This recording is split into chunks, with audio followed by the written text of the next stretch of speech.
Good morning, Pelham Road. Well, we've come to the end of the week. And, every weekend, Joanne and I, we struggle with finding something to entertain ourselves with on television. COVID-19 has affected the filming of a lot of our favorite shows and changed a variety of things in the entertainment industry. And I was thinking about this question the other day, and I thought, well, maybe y'all could help us all out. Not just help Joanne and I out, but help others out. Oftentimes when you see a movie the very first time, like I remember watching My Big Fat Greek Wedding the first time, I really rolled in the floor, okay? But the more you see something, probably the less you laugh at it. It becomes more familiar. So what movie in your lifetime have you watched that even if you watched it this weekend, it would still make you laugh? All right? It still gets to you. What movie does that?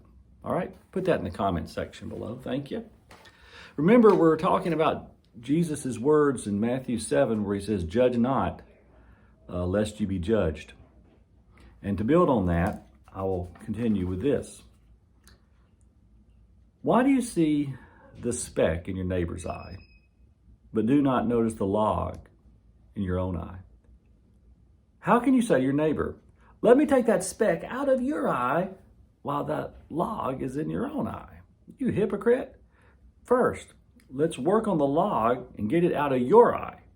And then you can see clearly enough to take the speck out of your neighbor's. First, you read this and you do laugh. I mean, Jesus had a marvelous sense of humor and a great way of crafting his stories. And after you compose yourself from your laughter, you say, "I get it."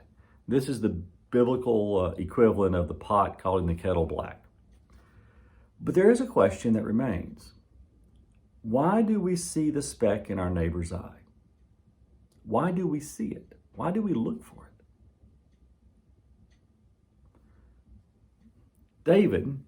King David, looked at his neighbor Bathsheba. And that's where the trouble began.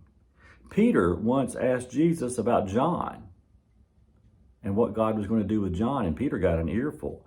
When Peter saw him, John, he said to Jesus, "Lord, what about him?